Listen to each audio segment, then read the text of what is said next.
Curious ka ba kung magkano ba ang isang gasoline station business dito sa Pilipinas? Well, in this video, i-share ko sa inyo kung magkano ba yung nagastos namin in total sa pag-start ng isang gasoline station business dito sa Pilipinas. Just a quick context, ang gasoline station business namin is located in Bohol and we started it in September of 2022.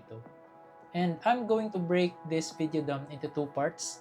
First, ililist ko muna yung mga cost items, kung ano yung mga primary na mga gastusin sa pag-start ng isang gasoline station business. On the second part, nagtanong-tanong ako sa mga supplier namin regarding sa mga equipments, mga tanks, kung magkano ba yung current prices. And on the second part of this video, i-share ko sa inyo ang estimated amount kung magkano ba mag-start ng isang gasoline station business if you are planning to start it today, March 19 of 2026. So, let's start. There are actually 5 major cost items sa isang gasoline station business. First is yung business permits and licenses, yung mga certificates na kailangan natin kunin.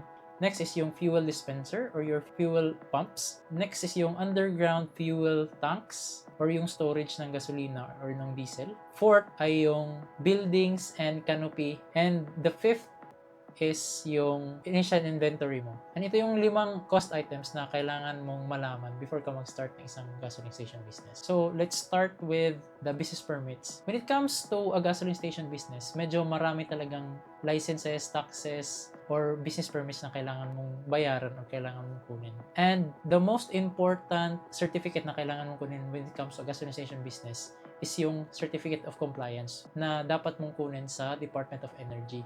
And sa pagkuha ng Certificate of Compliance, medyo maraming talagang requirements dyan. And I will just put a snip ng mga requirements dito sa screen para malaman nyo rin. And I will also link the Google Drive ng mismong DOE kung saan nandun yung lahat ng mga requirements, lahat ng mga slides, lahat ng mga information na kailangan mong malaman regarding sa pagkuha ng Certificate of Compliance. Ililink ko na lang down sa description below. So, for business permits, licenses, certificate of compliance, ang nagastos namin doon for the whole process, including na yung mga transportation, mga permits, fees, is 50,000. So next, fuel dispenser. For us, tinitignan kasi namin kung ano yung kailangan naming fuel dispenser or fuel pump na sakto lang sa demand ng area namin. And for us, yung area namin is medyo rural siya, tapos hindi gaanong karamihan yung mga tao dito. Kaya we decided to just get the most basic one. So, it's a 2-hose na fuel pump. Essentially, dalawa rin yung pump niya. So, isang gasolina at isang diesel. And it cost us 210,000.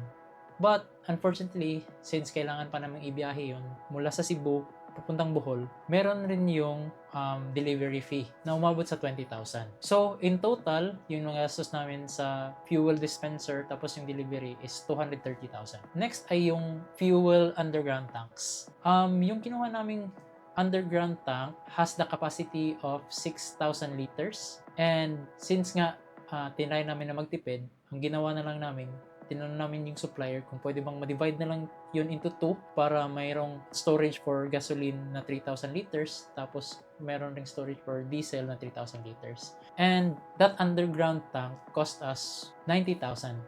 And yung shipping fee niya, since medyo malaki kasi siya and kailangan talaga ng boom truck para i-deliver siya from Mindanao papuntang Bohol, kaya ang nagastos namin dun sa delivery fee is 30,000.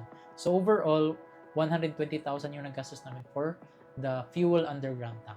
So going to the building, ang inuna talaga namin is yung building for the cashier and yung building for the CR at yung canopy. So yun lang talaga.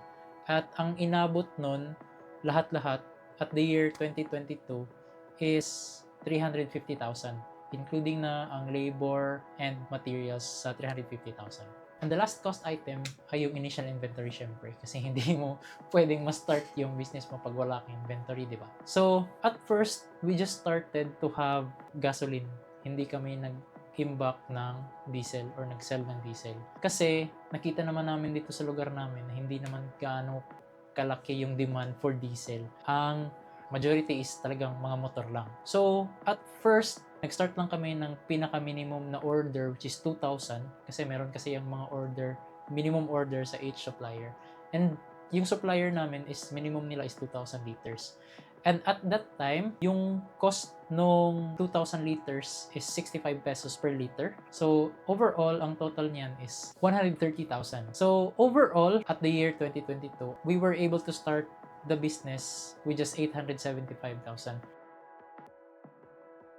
So, in this part of the video, let's try to estimate kung magkano kaya ang total cost if we try to build the same gasoline station business today. So, since yung goal naman natin is to be conservative sa budget natin, let's just be straightforward. For permits, taxes, and licenses, and also the building, let's just add 20%. So, for permits and licenses, that will be 60,000 from the 50,000. And for the building, 420,000 from the 350,000. So, for the fuel dispenser and underground gas tank, I actually asked our supplier kung magkano ba yung current cost. So if you try to buy the same 2-hose fuel dispenser, it will cost you 220,000. And for the underground gas tank, if you still want to buy 6,000 liters, sabi ng supplier namin, it now costs 95,000. Now, for the delivery fee, I think it would also best if we add 20% to it. So, for the delivery fee of the fuel dispenser, it will become 24,000 from the 20,000. So, and also for the delivery fee for the underground gas tank, from 25,000, it will now be 30,000. So, the total cost for the fuel dispenser, including the delivery fee, will be 244,000. And for the underground gas tank, it will be 125,000. And I think for the 65 peso per liter na gasoline, I think it would still be relevant na base natin for the initial inventory. Even though right now, there is a crisis in terms of fuel dito sa Pilipinas, since nga merong Iran-US war, I think the 65 pesos would still be a good base after na humupa yung war. So, 65 pesos, I think it would still be a very good base dun sa initial inventory natin. So, if you also decide to just start with gasoline at 2,000 liters minimum purchase at 65 pesos, it will be 130,000 again. But if you also decide that you will also get diesel as an initial inventory, I think you could just add it on our budget. And disclaimer lang, I did not add the cost of the land in our costing since sa case namin, yung land is already owned by my parents. So for us, there was no additional cost. But if you decide to rent on a land or to buy a land for this business venture, it would be best also to add that amount sa total cost ng estimate nyo.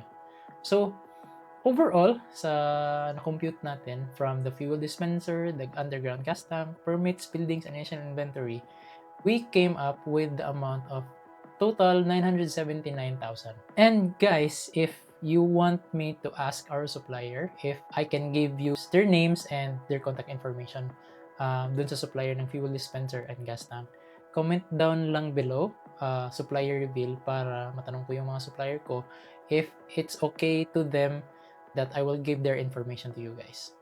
So I hope that I was able to give you an idea regarding sa pagpapatayo ng isang gasoline station business. So if you like this kind of video, kindly subscribe sa channel namin. Pa-like na lang din sa video. And see you on the next video. Bye-bye!